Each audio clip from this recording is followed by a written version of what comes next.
Muy buenas tardes, muy buenas tardes. Le agradecemos profundamente que esté sintonizándonos a través de las redes sociales. A nombre de Vida Nueva para el Mundo se lo agradecemos. Ponga usted a su alcance su Biblia, su cuaderno, un bolígrafo, porque nos vamos a enlazar hasta Dallas, Estados Unidos, en un mensaje que seguro va a ser de enorme bendición, dado por el doctor Armando Alducin. Muchísimas gracias. Pongamos mucha atención y sea usted y yo bendecidos con la palabra de Dios. Hola, ¿qué tal? Aquí estamos, como habíamos prometido, desde casita, compartiendo estos estudios de carácter profético a todos ustedes que también estamos seguros, se encuentran seguros en su casa y con la oportunidad maravillosa de poder estudiar las Sagradas Escrituras. No cabe duda que actualmente podemos escuchar de muchas personas que hablan de nuevas revelaciones, que han tenido sueños, visiones o profecías dadas por diversos profetas o apóstoles, y muchas de ellas parecen pues muy pintorescas, pero a la luz de la Biblia son muy inexactas. Tenemos algunas preguntas que vamos a comenzar a contestar, como ¿acaso el Espíritu Santo sigue dando nuevas revelaciones?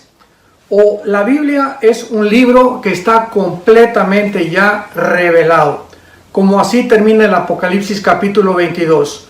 Cualquiera que le agregue o que le quite a las palabras de este libro, las maldiciones de este libro caerán sobre esa persona. Entonces, si nosotros llegamos a la conclusión de que la Biblia es un libro completo, que no hay absolutamente nada que agregarle, podemos confiar en que esta revelación solo necesita iluminación. O sea, ya no necesitamos más revelaciones porque ya está todo en la Biblia. Lo que necesitamos, como dice Efesios capítulo 1, el apóstol Pablo orando, necesitamos que el Espíritu Santo nos ilumine el entendimiento para que podamos comprender lo que ya está revelado. Y partiendo de esta premisa tan importante teológicamente, podemos nosotros también recordar que la revelación de la Biblia es progresiva. O sea, por ejemplo, hace 2600 años, el profeta Daniel escribió en el capítulo 12, versículo 4, Daniel, estas palabras están selladas hasta el tiempo del fin. Muchos correrán de aquí para allá y la ciencia se aumentará. ¿Qué estaba diciéndole Dios a Daniel? Que las profecías que se encuentran en este libro tan increíblemente maravilloso, enigmático, misterioso de las profecías de Daniel, hace 2000 años no las podía entender ni siquiera el mismo Daniel.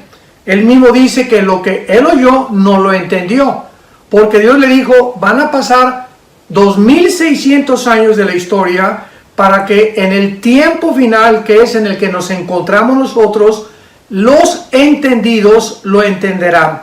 Lo dice el versículo 10, y los entendidos entenderán, los impíos no entenderán absolutamente nada. Entonces necesitamos entender, como dice en Proverbios 8 el rey Salomón, justas son todas las razones de mi boca, no hay nada torcido ni perverso en ellas, todas ellas son rectas a los que entienden y razonables a los que han encontrado la sabiduría.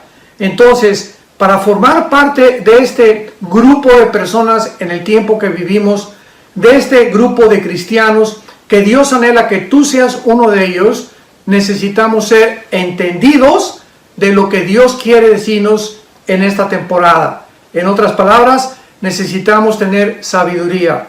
Y la sabiduría la da Dios a aquellos que tienen el temor de Jehová. Porque el principio de la sabiduría, Proverbios 1:8, es el temor de Jehová. Muy bien, espero que desde este momento tengan todos ustedes que nos están viendo y escuchando su Biblia. Por favor, ahorita es el tiempo de traer tu Biblia.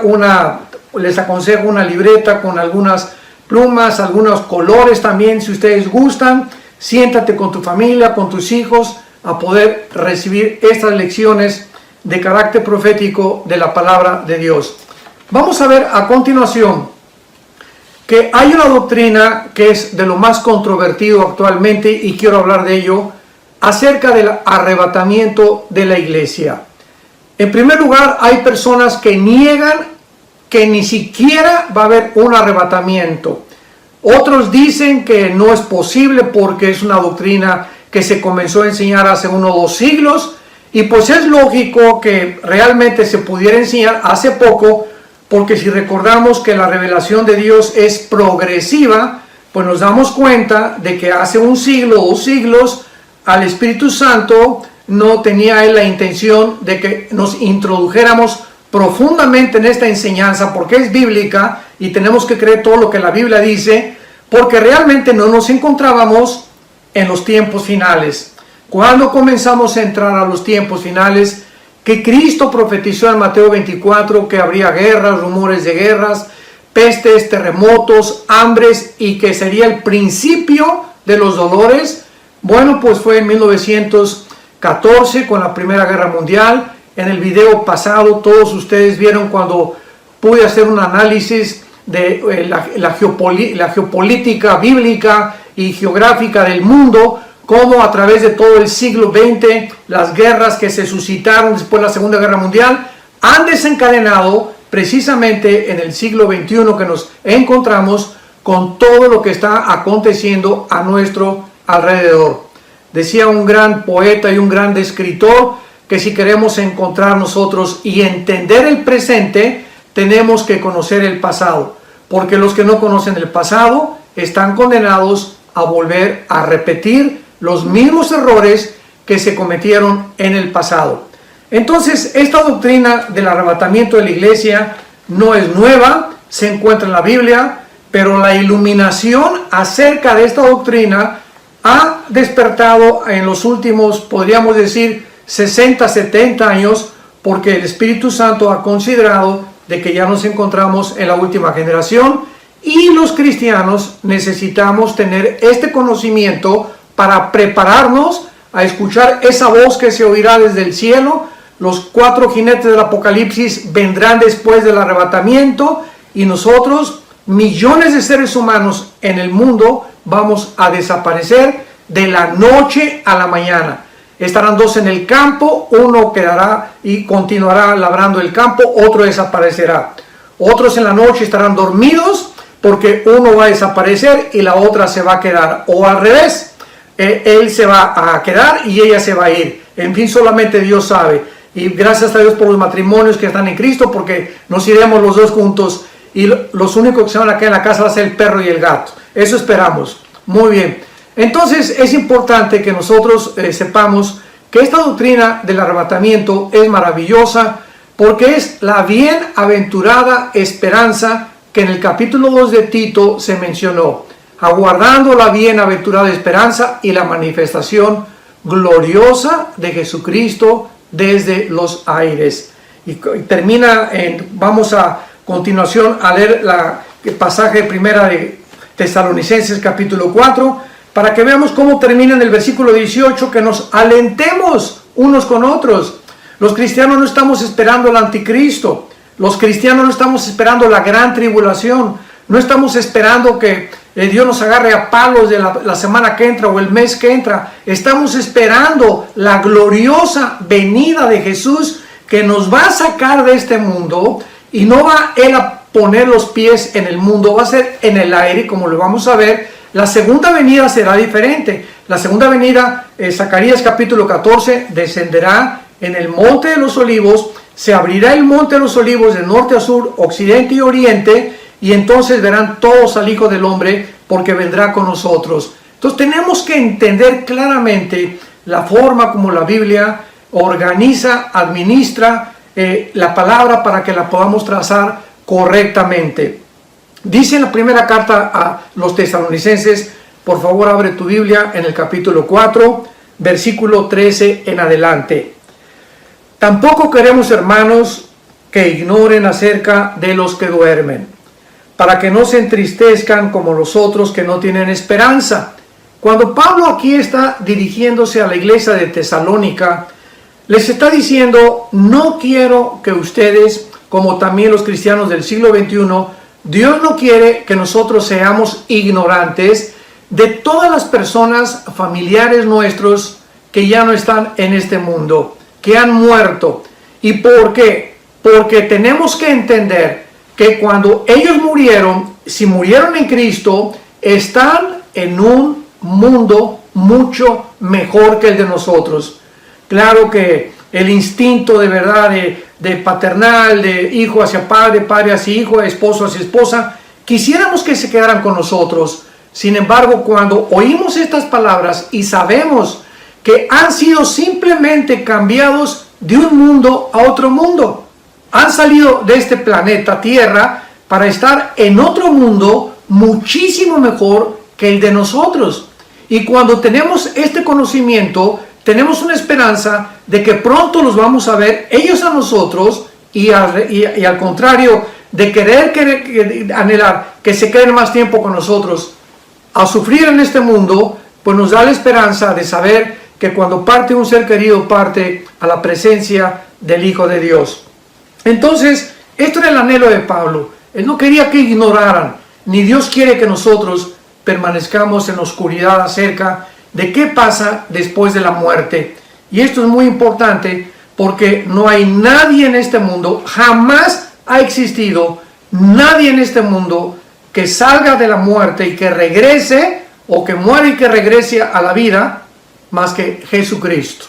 Entonces, Jesucristo es el único calificado para poder realmente decirnos con la verdad de Dios qué hay después de la muerte, y a eso vino Él claramente. Aparte de morir en la cruz y dar su vida por nosotros, Él quería que viéramos que al vencer la muerte a los 3 días y salir de la tumba, nos deja la esperanza de volver a vivir con Él.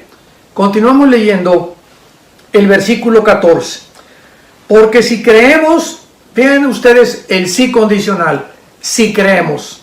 O sea, porque no todos creen en la resurrección, pero yo te hablo a ti que eres cristiano y que tienes la esperanza que nosotros tenemos de volver a vivir otra vez. Si creemos que Jesús murió y resucitó, así también traerá Jesús traerá Dios con Jesús a los que durmieron en Él. En otras palabras, cuando Cristo venga por nosotros en el arrebatamiento, si tú mueres hoy en la noche o la semana que entra, tu cuerpo lo entierran y se lo comen los gusanos, o te pueden cremar también. Si no te creman, de todas maneras el cuerpo va a ser comido por los gusanos. No importa que mueras ahogado y que te coman las pirañas o los peces o un tiburón en el mar, o que bajo un terremoto quedes sepultado bajo kilos de toneladas de piedras, o que en un avión vayas a morir, se estrelle el avión, o con cáncer en un hospital. No importa la forma como Dios va a llevarnos al otro mundo, pero de todas maneras está establecido, dice Hebreos 9:27, que muramos una sola vez y después entonces el juicio. Entonces dice la Biblia que si tú mueres hoy en la noche, pues te entierran, tu cuerpo se deshace, no importa lo que el cuerpo le pase, pero cuando mueres van a salir 2 cosas de ti y de mí: el alma y el espíritu, porque somos un espíritu, tenemos un alma y vivimos dentro de un cuerpo. Somos espíritu porque el espíritu es Dios, Dios es espíritu, y para tener contacto con Dios, para poder tener contacto con la otra dimensión, no es a través del alma.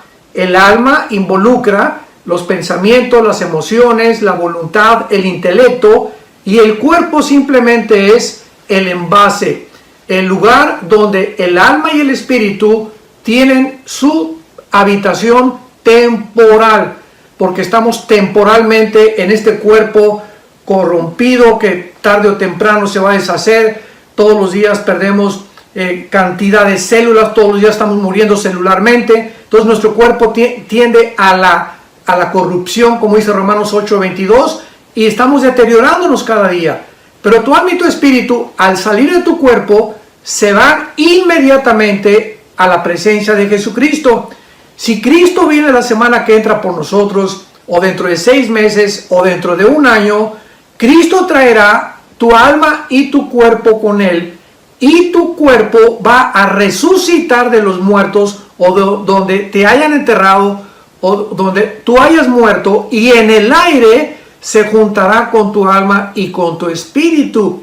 Y desde ahí en adelante es lo que se llama en 1 Corintios 22 al 24, la primera resurrección de la iglesia, porque seremos los muertos en Cristo. Desde Pentecostés hasta nuestros días, la iglesia se estableció y se formó el cuerpo de Cristo. Los santos del Antiguo Testamento van a resucitar, Daniel 12 del 1 al 3, hasta la segunda venida de Jesucristo.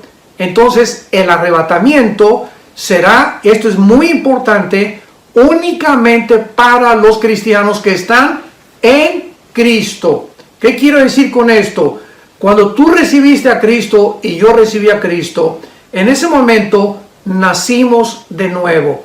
El espíritu que se había separado del Padre por causa del pecado desde que nacimos, y como una herencia espiritual desde Adán hasta nuestros días, ese espíritu es el que nos llevó a un mundo de confusión. Se nos apagó la luz por dentro, y por eso cada quien buscaba su camino. Unos que el comunismo, ideologías, el humanismo, el pluralismo ideológico, el darwinianismo, otros con los brujos, otros en el budismo, otros en la cienciología o la dianética, y así cada ser humano comenzó a buscar, desviados todos nosotros por no tener la luz y el Espíritu Santo, pues una respuesta a la razón por la cual nosotros existimos, de dónde venimos, quiénes somos, hacia dónde nos dirigimos. Entonces, al nacer de nuevo, al recibir a Cristo en tu corazón, el Espíritu Santo entra dentro de nosotros, y en ese momento dice Efesios 1, 13 y 14, somos sellados con el Espíritu Santo. El sello implica protección y pertenencia. Hace mucho tiempo, cuando era joven, en mis años mozos, pues viví mucho tiempo en un rancho, y me encantan todavía los caballos, me gusta el campo, ¿verdad? Y pues aprendí todas las suertes de la charrería, fui charro también, y aprendimos a marcar a los becerros, a capar a los toros, y toda la suerte que uno puede tener. Y una de las cosas que aprendí, ¿verdad?, fue lo primero que me enseñaron los rancheros, es que cuando teníamos un becerro que acababa de nacer, agarrábamos un fierro caliente que estaba en las brasas, y en el fierro, hagan de cuenta que si fuera de la propiedad de mi papá, pues tendría una A de Alducin. Entonces le poníamos el fierro caliente al becerro y quedaba impregnado en su piel, pero así tremendo, la A que indicaba que si ese becerrito se brincaba el corral o la barda de nuestro rancho, entonces los rancheros del otro lado, o el que lo encontrara, sabía por el sello que lo tenían que respetar, que nos pertenecía a nosotros. Entonces, esto es lo mismo que quiere el Espíritu Santo decirnos. Cuando el Espíritu Santo nos sella, indica que somos propiedad de Dios. Ahora bien, ¿quiénes ven este sello? Pues los demonios, los ángeles caídos, todo el mundo espiritual que nos rodea sabe perfectamente bien quiénes estamos realmente sellados con el Espíritu Santo. Acuérdense ustedes el pasaje en el libro de los Hechos, cuando el apóstol Pablo comenzó a predicar, y en ese momento llegaron los hijos de un sacerdote falso a tratar de exorcizar a una persona endemoniada, y los demonios dijeron: bueno, ¿ustedes quiénes son? A Pablo conocemos, pero ¿ustedes quiénes son? Entonces nos damos cuenta que los demonios saben perfectamente bien quiénes estamos sellados y nos respetan. Acuérdense en Job capítulo 1, cuando Satanás quiso atacar a Job, había un cerco protector, una valla, y el diablo no podía entrar a tocar a Job sin el permiso de Dios. Y si en el Antiguo Testamento tenía el pueblo de Dios, como dice en los Salmos, no toquéis a mis ungidos, imaginémonos ahora en el Nuevo Testamento la protección sobrenatural maravillosa que tenemos los cristianos, porque estamos rodeados ahora de ángeles, como dice el Salmo 91, mandará a tus ángeles que tu pie no tropiece en piedra, y los ángeles de Jehová acampan, Salmo 34, alrededor de los que le temen y nos protege. En el momento que nosotros nos brincamos el corral, nos salimos de donde están las ovejas y nos vamos al mundo otra vez, o comenzamos otra vez a practicar las cosas de las cuales Dios nos salvó antes de ser cristianos, nos quedamos descubiertos otra vez. Y Dios no puede entonces más que dejar que los demonios te ataquen y puedan lastimar tu vida mentalmente, produciéndote alteraciones nerviosas, quitándote el sueño, paranoias, psicosis, sociopatías, esquizofrenias y todos los calificativos que la psicología ha tratado de nombrar para los problemas que no son normales en los pacientes que ellos han examinado, pero que la Biblia nos muestra que el 90% de los problemas que se encuentran detrás de un problema anormal mental se encuentran los demonios, que son espíritus. La palabra daimón significa ser inteligente, son espíritus reales. Y cuando Cristo lee los 4 evangelios, los 4 evangelios nos hablan que Cristo comienza su ministerio echando demonios. ¿Y dónde creen que los encontró? En las sinagogas, en los lugares donde había más religiosidad, porque se esconden detrás de la religión, tratando de aparentar que la religión es lo suficiente para que un ser humano se vaya al cielo. Muy bien, regresamos a nuestro pasaje de Primera de Tesalonicenses, y entonces el apóstol Pablo continúa diciendo: si creemos que Jesús murió y resucitó, versículo 14, así también traerá Jesús a los que durmieron en él. Y explicamos a todos los que mueran, si mañana viene Cristo y tú te mueres antes, tu espíritu y tu alma vienen con él, resucitas y en el aire nos encontramos con él. Y dice la Biblia el versículo 15, por lo cual les decimos en palabra del Señor, que nosotros que vivimos, o sea, los que nos quedemos antes de los que se han muerto, nosotros que estamos vivos, que habremos quedado hasta la venida del Señor, no precederemos a los que durmieron. O sea, nosotros no vamos a resucitar antes de los muertos que murieron antes que nosotros. O sea, todos los que han muerto, si Cristo viene ahorita dentro de 3 horas, todos los que han muerto desde Pentecostés hasta nuestros días son los primeros que van a resucitar, después nosotros los que estamos vivos. Porque el Señor mismo, con voz de mando, con voz de arcángel y con trompeta de Dios, descenderá del cielo, y aquí está claramente, y los muertos en Cristo. ¿Quiénes son los muertos en Cristo? Los que se encuentran bautizados por el Espíritu Santo en su cuerpo. En el momento de la salvación, enfatizo y vuelvo a repetir, cuando tú recibes a Cristo, somos sellados, somos regenerados.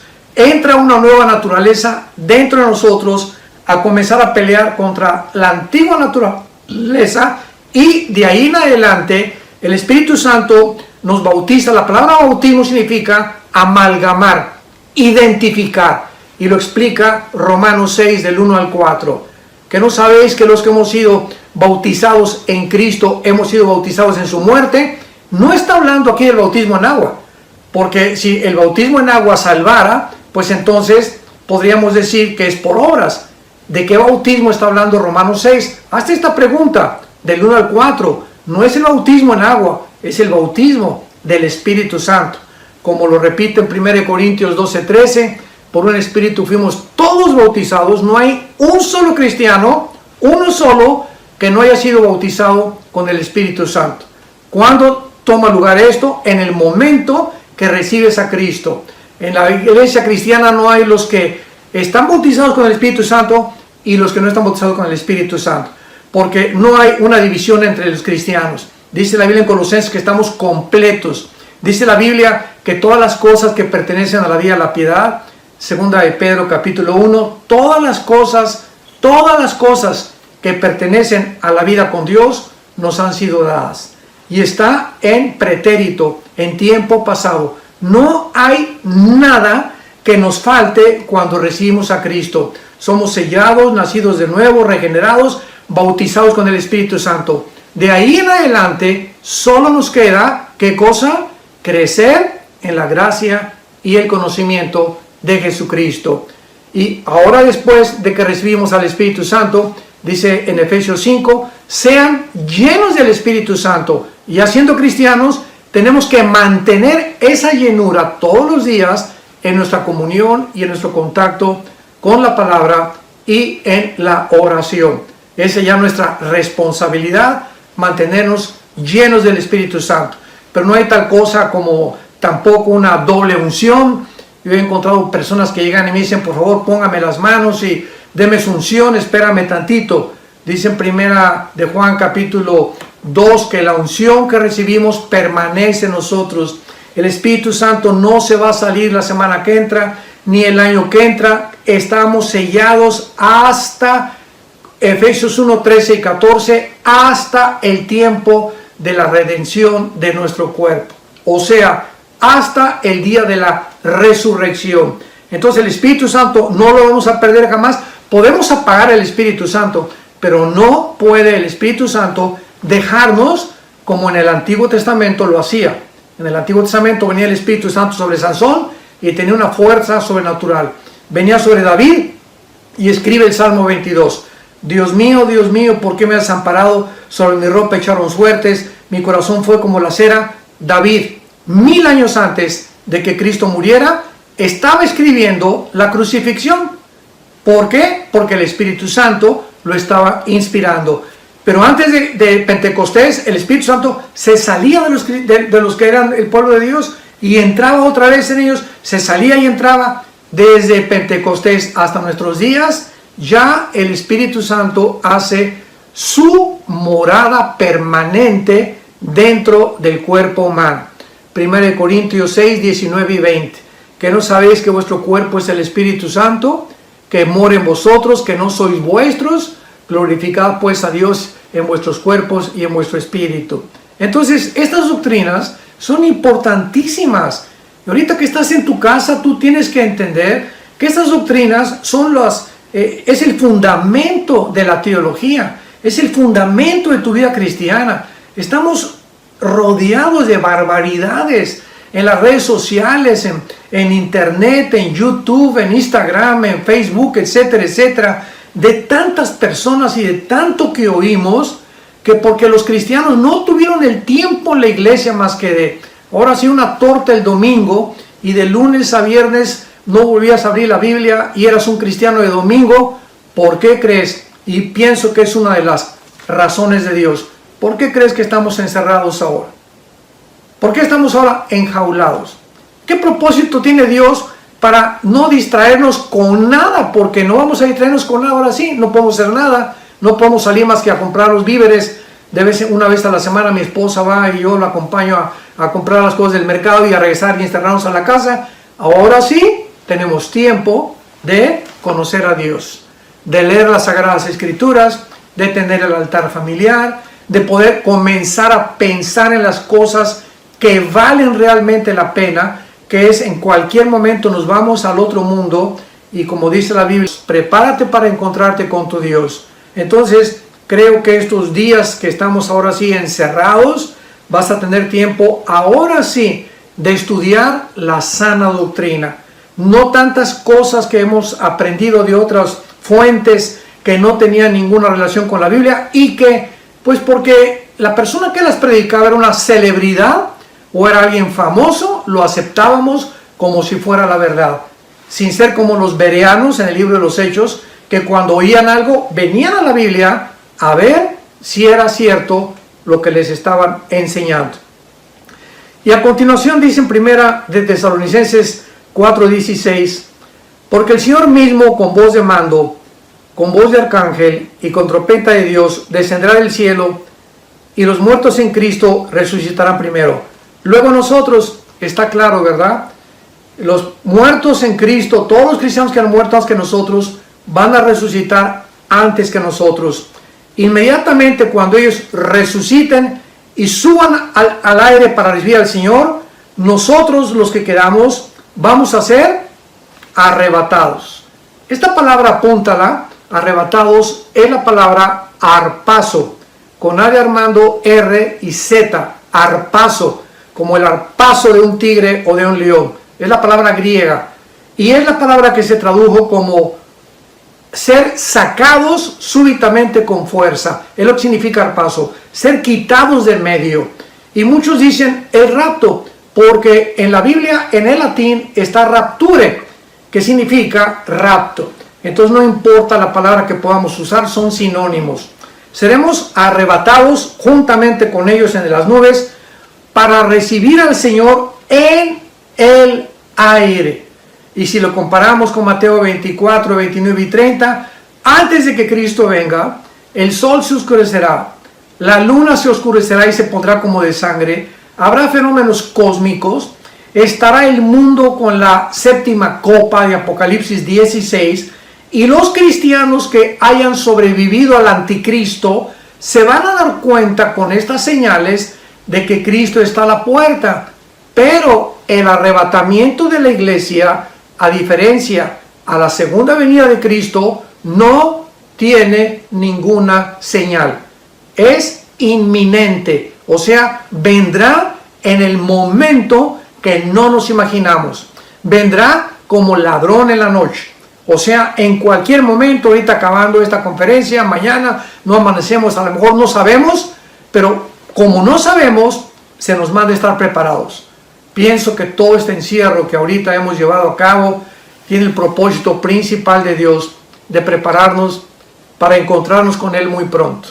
Porque no sabemos, en cualquier momento viene Dios, y dice la Biblia en Mateo 24, hablando acerca de las cosas que Él espera encontrar cuando nosotros lo enfrentemos. Mateo 24, versículo 42 en adelante. Quiero terminar con esto. Velad pues. La palabra velar es la palabra que usan los veladores. ¿Quién es un velador? Una persona que trabaja de las 11 de la noche a las 7 de la mañana. Es el turno de la noche. Yo cuando trabajé en los hoteles, trabajé en muchas cosas.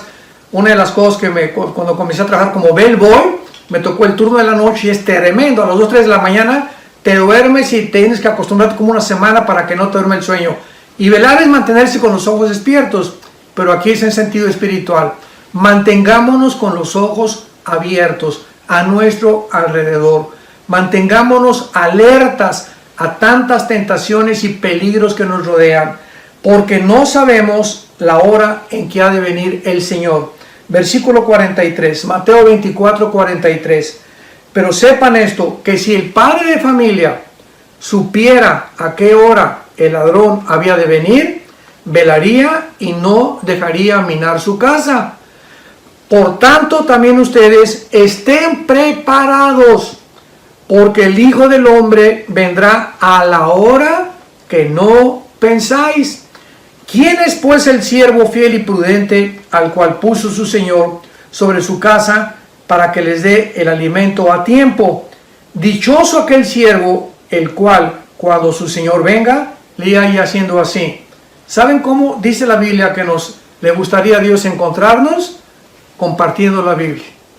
¿Quién es ese siervo que cuando venga Dios, lo va a encontrar Dios compartiendo con sus hijos, con su esposa, con las personas vecinas, etcétera, etcétera, dando a conocer el Evangelio de la gracia de Dios? Esa es la forma en la que ahorita debemos de vivir. ¿Será que Dios nos ha encerrado porque tal vez en estos días o no sé, en semanas viene por nosotros? No lo sabemos. Pero ¿será esa una de las razones? Si es así, gloria a Dios. Porque para nosotros, dice Filipenses 1, la venida del Señor, ojalá que pudiera dejarnos más tiempo para hacer más cosas, pero si a Dios le agrada venir por nosotros, la muerte para nosotros es ganancia. Vamos de gane porque ya dejamos de sufrir, nuestras lágrimas serán secadas y ya jamás tendremos enfermedades ni dolor de ninguna especie. Así que oramos para que todos ustedes que están atentos en esta serie de estudios que vamos a compartir por lo menos 1 o 2 veces a la semana, aquí desde la casa de ustedes, mi esposa y yo, Marta. Marta, ven para que te saluden. No. Dice que ahorita no, que la dejen arreglarse para la próxima vez. Bueno, ustedes saben cómo son las mujeres, ¿verdad? Bueno, pero vamos a compartir aquí con ustedes y nos da mucho gusto que hayan podido tener el tiempo y el amor a la palabra y a la verdad, para que puedan mantenerse firmes en la esperanza a la que todos hemos sido llamados. Te damos gracias, Padre, por estos estudios, por abrir nuestro entendimiento a tu palabra y por hacernos conocer que ya los cascos del Apocalipsis se escuchan en el cielo, que la voz del novio se escucha ya que viene por nosotros, y queremos con todo el corazón, Señor, que nos encuentres irreprensibles en santidad, para que podamos ser dignos de aquel arrebatamiento, de estar contigo y ser contados contigo en el reino venidero. Y tú tal vez que nos ves que no tienes a Cristo todavía, aprovecha este tiempo que tienes a soledad ahorita en tu casa para decirle a Dios que te perdone tus pecados. Dile que crees lo que Él hizo en la cruz del Calvario, que eres una persona vulnerable, que tú no tienes el control de la muerte en tus manos y que en cualquier día te pasas al otro lado. Entonces, ¿qué cosa más segura de tener esa esperanza en nuestro corazón de que pertenecemos a Dios y que nada ni nadie nos puede separar de su amor?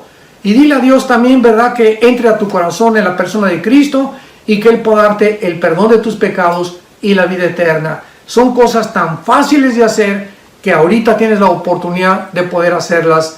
Les mandamos un gran saludo, que Dios les bendiga y que tengan mucha paz.